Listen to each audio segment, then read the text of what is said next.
इधर अभी आप लोगों को आदेश दिया गया था कि अब अखंड साधना शिविर बजाय खंडित साधना शिविर लगाओ।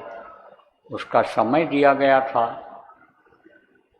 इसी मकर संक्रांति तक, वो समय आज पूरा हो गया।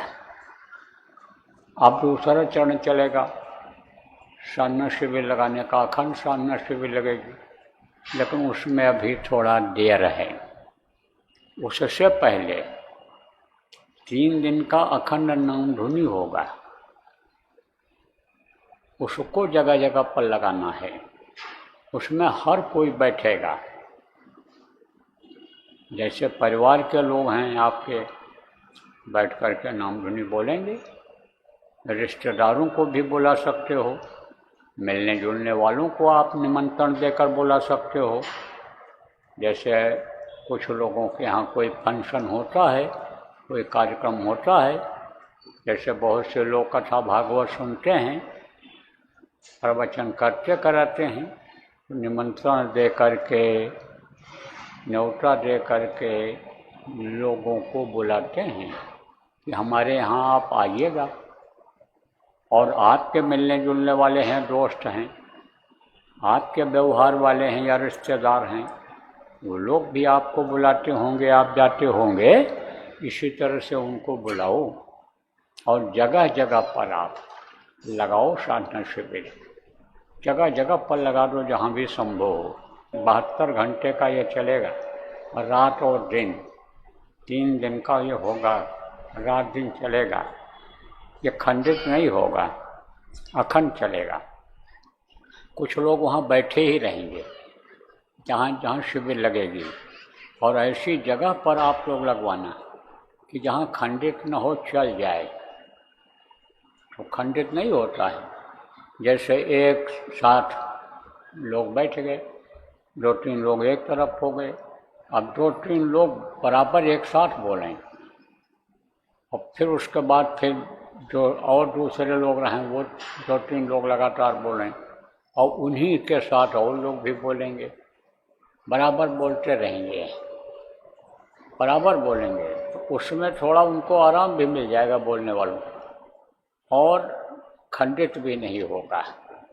जैसे हमारे साथ 2-3 लोग बोलने लग गए, अब उसके साथ बोलने लग गए और लोग, और फिर उसके बाद उधर सामने वाले बोलेंगे, तो खंडित नहीं होगा। तो लगातार वो चलेगा, ये चलेगा बराबर। 5-6 लोग, यानी इससे ज़्यादा अगर बैठे भी रहें वहाँ, तो सब लोग बोलते रहेंगे, तो यह नाम रट जाएगा। जय गुरुदेव नाम जो वक्त का नाम है, जगाया हुआ गुरु महाराज का यह नाम है, जिसमें इस समय पर भगवान परमात्मा की ताकत पूरी भरी हुई है, जिसको बोल करके यानी बीमारियाँ ठीक की गई हैं। मौत के समय दर्द हुआ, पीड़ा हुआ, यमराज के दूत आए खाली कराने के लिए शरीर को, जय गुरुदेव नाम कान में बोलने से, ध्वनि बोलने से मरने वाले के सामने से यमराज के दूत हट गए। एक बार परीक्षा लेकर के बहुत लोगों ने देखा, आप ये देख सकते हो, बच्चों परीक्षा देने के लिए जाओ, पढ़ाई तो खूब करना, लेकिन अगर मान लो वहाँ कोई सवाल भूल जाओ, तो आँख बंद करना, अंदर में जय गुरुदेव नाम के ध्वनि बोलना, सवाल याद आने लगेगा। 106 डिग्री बुखार चढ़ा हुआ, दवा बहुत पिलाए हो, बुखार न उतर रहा हो, तो आप जय गुरुदेव नाम बोल करके, ध्वनि बोल करके, दवा पिला करके और उसको लेटा दो। देखो 2 घंटे 3 घंटे के बाद बुखार कम हो जाएगा। और लगातार अगर बोलवाने लग जाओगे तो वही दवा फ़ायदा कर जाएगी जो नहीं फ़ायदा करती है। बराबर दवा पिलाते रहना, परहेज रखना, और वो भी मरीज भी बोलता जाएगा, बराबर बोलेगा तो आराम मिल जाएगा गुरु महाराज के लिए। तो यह सब बातें करके बहुत लोगों ने देखा है, आजमाइश किया है। जो नए लोग आप आए हो, एक बार परीक्षा के तौर पर आजमाइश कर सकते हो, लेकिन नाम अगर याद नहीं रहेगा, बोल नहीं पाओगे, गलती करोगे बोलने में, तब कैसे समझो सुनवाई होगी। जैसे किसी का नाम मोहन है, और सोहन सोहन बुलाओगे तो कहाँ से बोलेगा वो मोहन।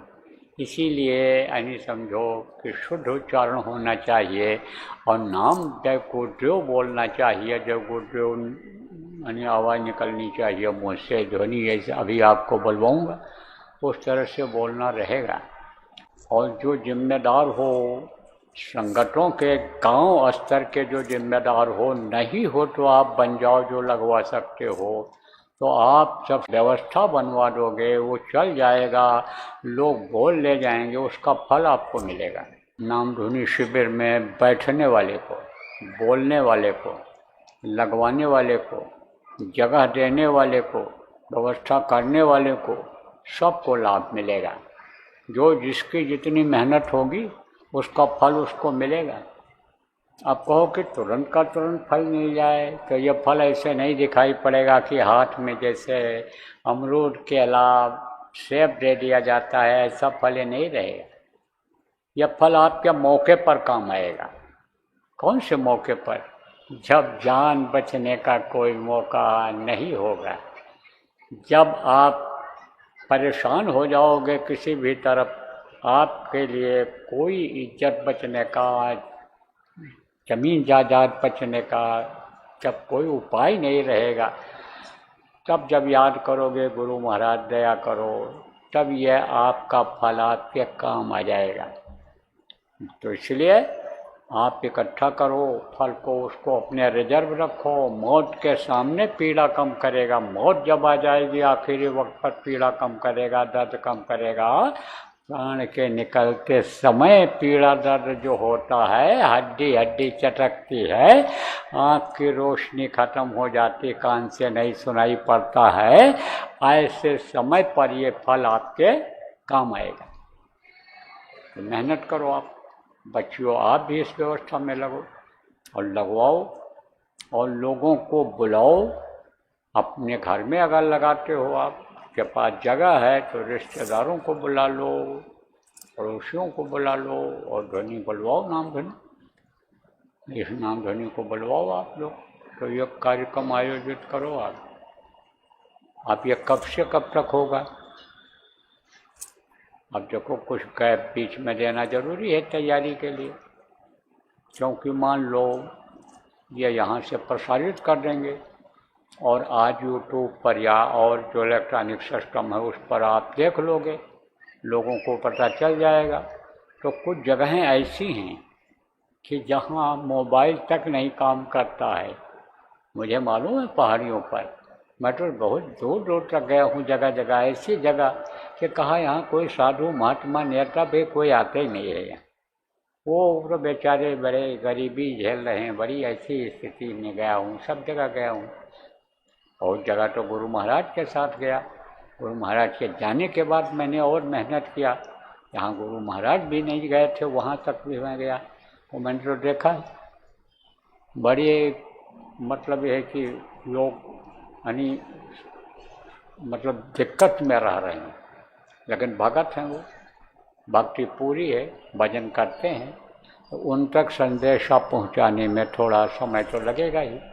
जाना पड़ेगा आपको, जिम्मेदारों को भेजना पड़ेगा, आदमियों को, तो वहाँ तक के लिए टाइम चाहिए। तो कम से कम 10 दिन का तो टाइम आपको चाहिए।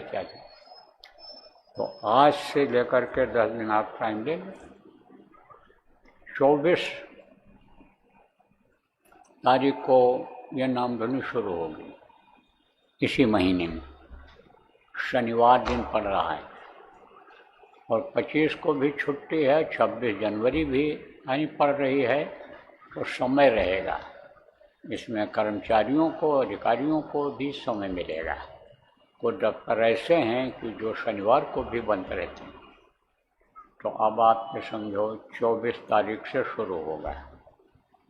मैं शुरू करा दूँगा, टाइम आपको 1-2 दिन में मालूम हो जाएगा कि कितने बजे शुरू किया जाएगा। तो उसने समय शुरू कर देना और ख़त्म भी मैं करा दूँगा। आवाज़ जब लगेगी वहाँ से उन्हें टाइम बता दिया जाएगा, उतने बजे आप खबर कर देना कितने बजे शुरू हो जाएगा, उतने बजे बोलना लोग शुरू कर देंगे, उतने बजे समाप्त कर देंगे। तो अब आप ये मोटी बात समझ लो कि 24 जनवरी से ये शुरू होगा, तो 25, 26, 27, 27 को ख़त्म होगा। जिस टाइम शुरू होगा 24 को, उसी टाइम 27 को समाप्त हो जाएगा। खबर आपके पास आ जाएगी कितने बजे शुरू होगा। अभी 2 दिन के बाद बता दूंगा आपको।